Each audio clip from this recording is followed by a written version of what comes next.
Sylhet board 17 সালের 10 নম্বর অঙ্ক। ক নম্বরে বলছো দেখো সেই আগের মতোই উৎপাদিত পণ্যের একক নির্ণয় করো।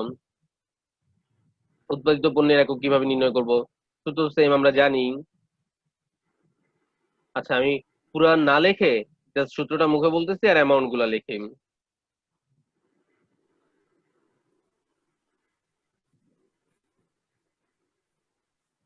উৎপাদিত পণ্যের একক সমান সমান সূত্র কি? আচ্ছা তোমরা বলো তো দেখি, তোমাদের মধ্যে পড়াইলাম তো। উৎপাদিত পণ্যের এককের সূত্র কি হবে?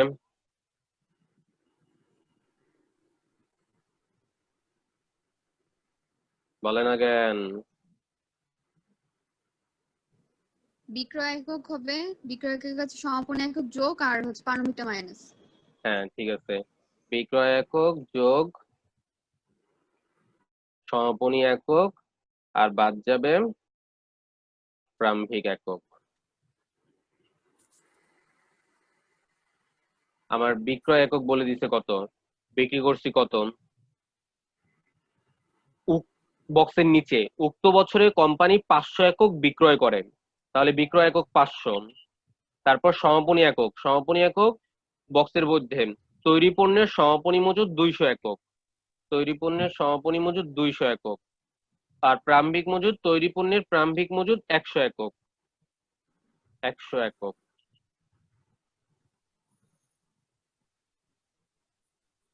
পাঁচশো যোগ 200 মাইনাস 100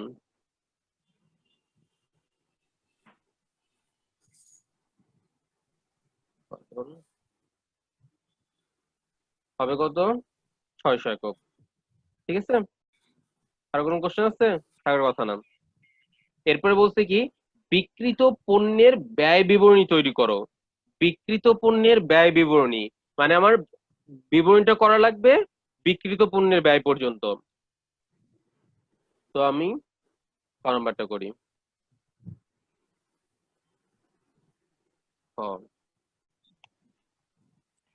একেবারে কাঁচামাল থেকে শুরু করা লাগবে। প্রারম্ভিক কাঁচামাল আছে,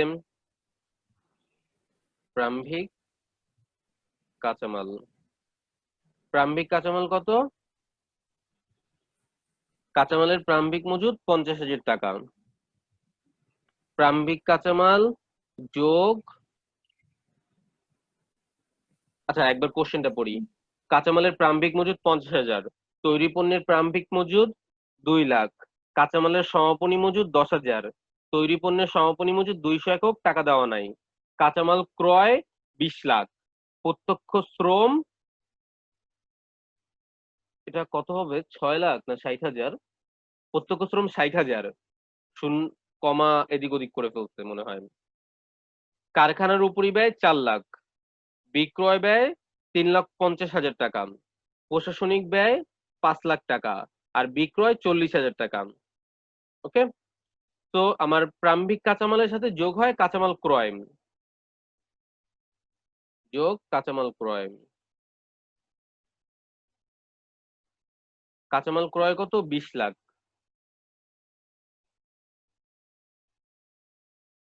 প্রারম্ভিক কাঁচামাল যোগ কাঁচামাল ক্রয় মাইনাস সমাপনী কাঁচামাল।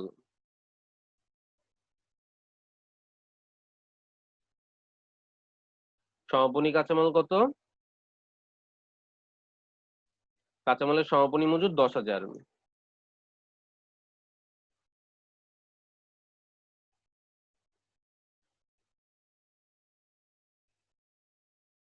তাহলে আমরা পাবো কি, প্রারম্ভিক কাঁচামাল যোগ কাঁচামাল ক্রয় মাইনাস সমাপনী কাঁচামাল, ব্যবহৃত কাঁচামাল,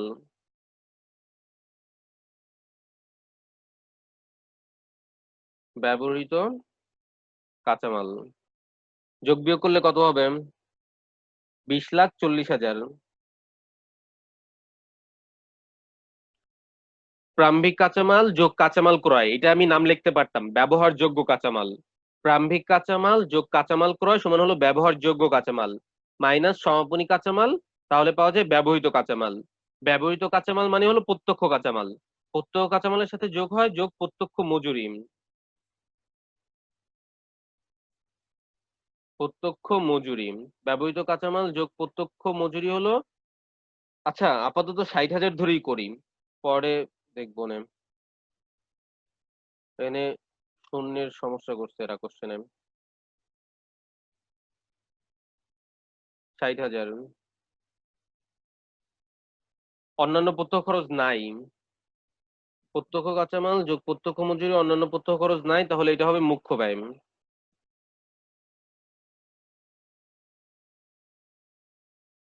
মুখ্য ব্যয় 20,40,000 যোগ 60,000 21 লাখ।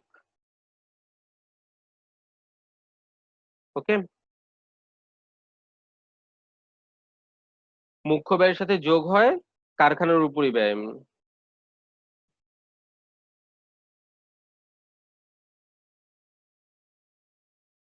কারখানার উপরি ব্যয় একবারে স্পেসিফিক আমাকে দিয়েই দিচ্ছে 4 লাখ টাকা।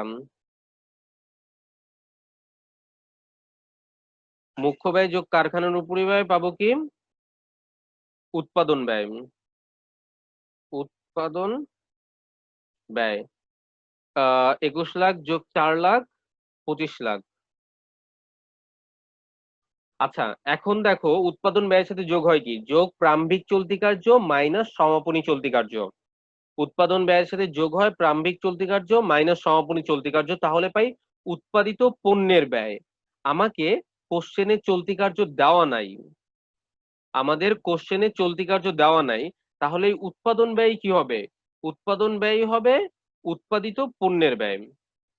উৎপাদন ব্যয় হবে উৎপাদিত পণ্যের ব্যয়।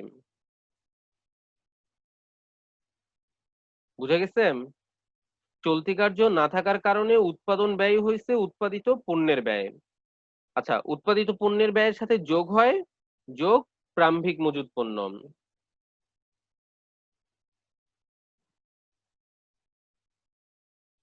প্রারম্ভিক মজুত পণ্য তৈরি পণ্যের প্রারম্ভিক মজুত 100 একক 2 লাখ টাকা। প্রারম্ভিক মজুত পণ্য 2 লাখ মাইনাস সমাপনী মজুত পণ্য। সমাপনী মজুত পণ্য, দেখো সমাপনী মজুত স্যার পণ্যের টাকা দেওয়া হ্যাঁ কিভাবে বের করতাম? বুঝি নাই, বলো আবার। টাকাটা যদি করতাম প্রারম্ভিক মজুদের টাকাটা যদি দেওয়া না অনুপাতে থাকতো, আমরা তাইলে এই যে হ্যাঁ এখন দেখো সমাপনী মজুদের টাকা দেওয়া নাই, সমাপনী মজুদেরটা যেভাবে দেওয়া নাই দেখে বের করব ওইভাবেই বের করে নিব। কিভাবে বের করব? হলো উৎপাদিত পণ্যের ব্যয় ভাগ উৎপাদন একক। উৎপাদিত পণ্যের ব্যয় কত? 25 লাখ। 25 লাখ ভাগ উৎপাদন একক কত? উৎপাদন একক হলো ক নাম্বারে বের করছি? উৎপাদন একক 600 একক ভাগ 600। ক্লিয়ার? উৎপাদিত পণ্যের হ্যাঁ ব্যয় ভাগ উৎপাদন একক গুণ সমাপনী মজুদ একক। সমাপনী মজুদ একক কত? 200। যদি স্যার প্রারম্ভিকটা না দেওয়া থাকতো তাহলে এখানে প্রারম্ভিক একক দ্বারা গুণ করে প্রারম্ভিকটা বের করতাম, মানে 100 একক প্রারম্ভিক 100 দ্বারা গুণ করলে আমি প্রারম্ভিকটা পেয়ে যেতাম। বুঝা গেছে? জি উৎপাদিত স্যার পণ্যের ব্যয় 25 লাখ ভাগ উৎপাদন একক 600 গুণ সমাপনী মজুদ একক 200, তাহলে পাবো গিয়ে সমাপনী মজুদ পণ্যের ব্যয় 8,33,333। ক্লিয়ার? 25 লাখ ভাগ 600 গুণ 200। ওকে, তো এই উৎপাদিত পণ্যের ব্যয়ের সাথে প্রারম্ভিক মজুদ পণ্য যোগ আর সমাপনীটা বাদ দিলে পাবো আমরা বিক্রিত পণ্যের ব্যয়।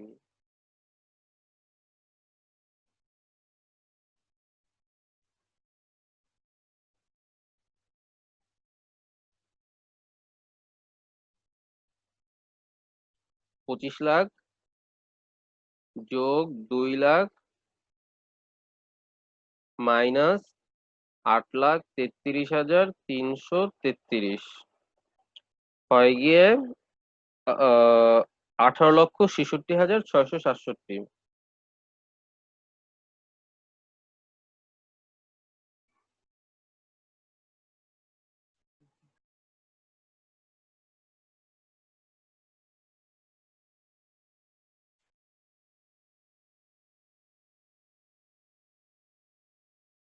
ছয়শো সাতষট্টি।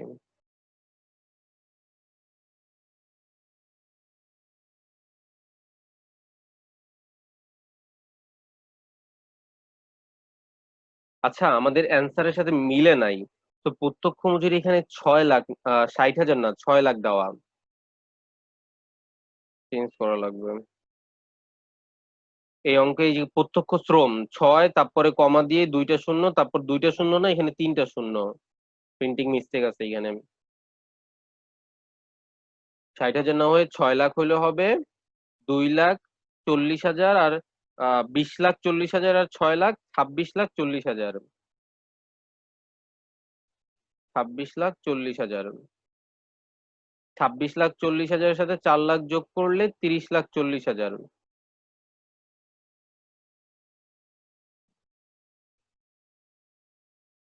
তাহলে তো আমার এই ইসের ব্যয়টাও, সমাপনী মজুদের মূল্যটা চেঞ্জ হয়ে যাবে।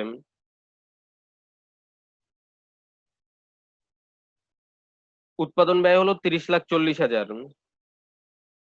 30,40,000 ভাগ 600 গুণ 200, তাহলে হয় 10,13,333।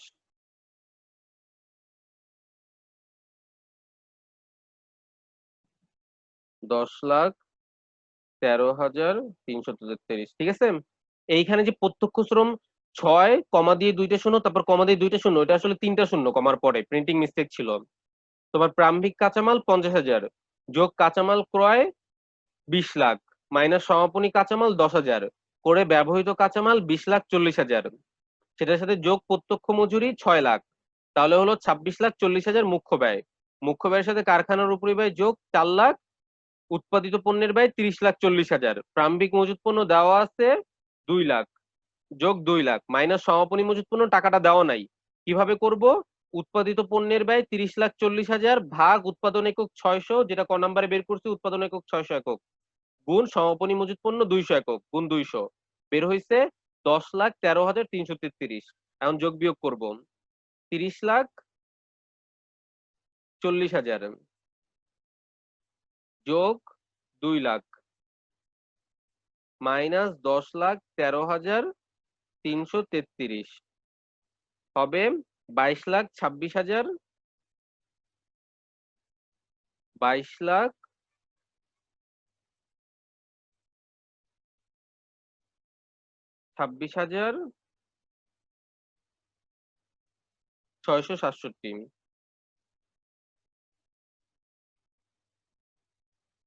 22,26,667, ঠিক আছে। কারো কোনো কোশ্চেন আছে? বিক্রিত পণ্যের ব্যয় কিন্তু বের হয়ে গেছে।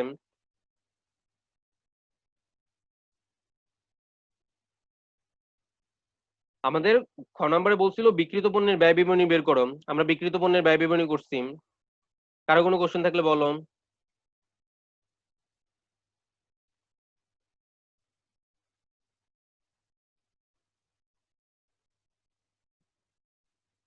সবাই এটা বুঝতে পারছো?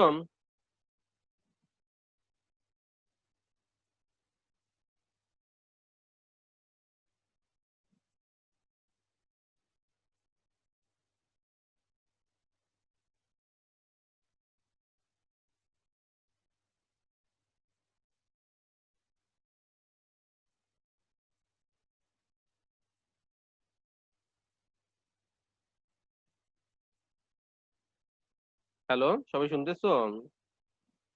জি স্যার। আচ্ছা, এটা বুঝতে পারছো? জি স্যার। আচ্ছা, তাহলে আমরা গ নাম্বারে চলে যাই। গ নাম্বারে বলছে আয় বিবরণী তৈরি করো। আয় বিবরণী মানে বিশদ আয় বিবরণী।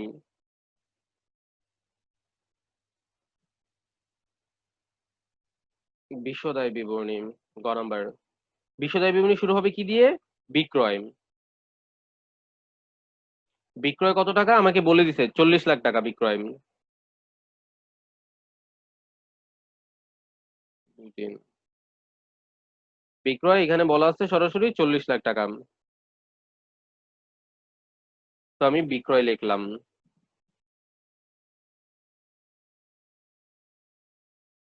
বিক্রয় থেকে বাদ দিব কি? মাইনাস বিক্রিত পণ্যের ব্যয়।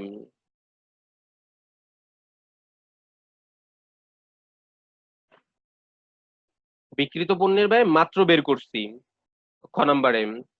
22,26,667। বিক্রয় থেকে বিক্রিত পণ্যের ব্যয় বাদ দিলে পাওয়া যায় মোট লাভ। বিক্রয় কত? 40 লাখ। 40 লাখ থেকে 22,26,667 বাদ, তাহলে 17,73,333 হলো আমার মোট লাভ। এটা তো বুঝতে পারছো, বিক্রয় মাইনাস বিক্রিত পণ্যের ব্যয় সমান সমান মোট লাভ। বিক্রয় কোশ্চেনে দেওয়া ছিল, বিক্রিত পণ্যের ব্যয় খ নম্বরে বের করছি। এই মোট লাভ থেকে বাদ দিব পরিচালন ব্যয়, মোট লাভ মাইনাস পরিচালন ব্যয়।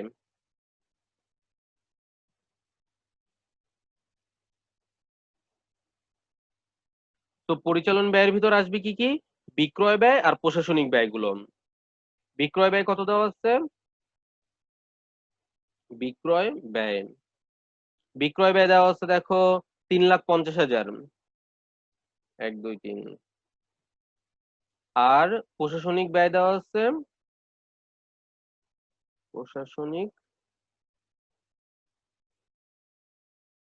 প্রশাসনিক ব্যয় দেওয়া আছে 5 লাখ।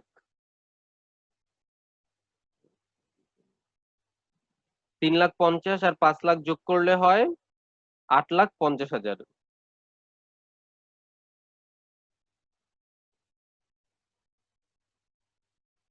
তো এই 8,50,000 হলো পরিচালন ব্যয়। মোট লাভ থেকে পরিচালন ব্যয় বাদ দিবে পাবো নিট মুনাফা, যেটা আমার কাছে চাইছে বিবরণী করতে বলছে। নিট মুনাফা 17,73,000 থেকে 8,50,000 বাদ, 17,73,333 মাইনাস 8,50,000 সমান সমান 9,23,333। শেষ আমার গ নাম্বার। ওকে, বুঝতে পারছো? কারো কোনো কোশ্চেন আছে?